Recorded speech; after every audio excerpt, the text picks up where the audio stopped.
بسم الله الرحمن الرحيم.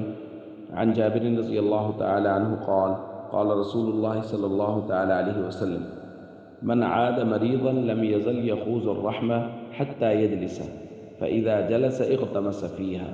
رواہ احمد۔ رسول اللہ صلی اللہ علیہ وسلم نے ارشاد فرمایا، جو شخص مریض کے عیادت کے لیے جاتا ہے وہ اللہ کی رحمت میں داخل ہو جاتا ہے یہاں تک کہ وہ مریض کے پاس بیٹھ جائے، اور جب وہ مریض کے پاس بیٹھ جاتا ہے تو وہ اللہ کی رحمت میں غرق ہو جاتا ہے، ڈوب جاتا ہے۔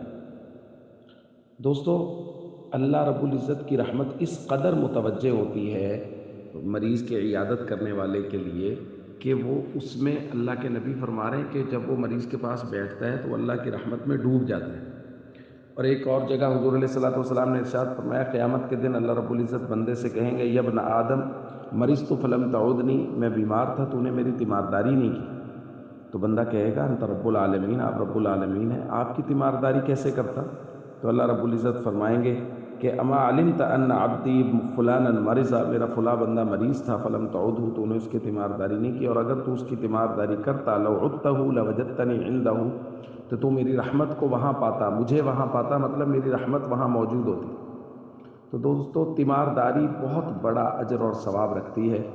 ہم جب مدرسہ میں پڑھتے تھے تو ہم نے ہر کلاس میں سے 2 ساتھی لے کے ایک ترتیب بنائی کہ جس کلاس میں بھی کوئی ساتھی بیمار ہوگا تو وہ امیر صاحب کو آ کے بتائیں گے، امیر صاحب دوسری کلاس کے ساتھی کی تشکیل کریں گے اور وہ جا کے ان کی دیکھ بھال کریں گے، ان کی تیمارداری کریں گے، کوئی ساتھ تھوڑا بہت کھانے کے لیے کوئی چیز لے جائیں گے۔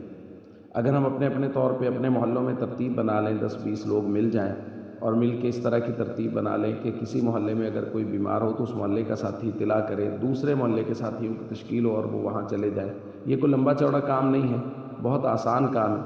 جا کے ایک تو یہ ہے کہ اس سے مسلمانوں کے حالات کی خبر گیری رہتی ہے کہ جو آدمی بیمار ہے اس کے پاس دوا لینے کے بھی پیسے ہیں یا نہیں۔ بسا اوقات ایسا ہوتا ہے آدمی بیمار ہے اور اس کے پاس دوا لینے کے بھی پیسے نہیں اور پڑوسیوں کو بھی نہیں پتا، تو اس سے مسلمانوں کی خبر گیری رہتی ہے، کون کس حالت میں ہے، اور خاص طور پہ جو بیمار ہیں وہ کس حالت میں ہے۔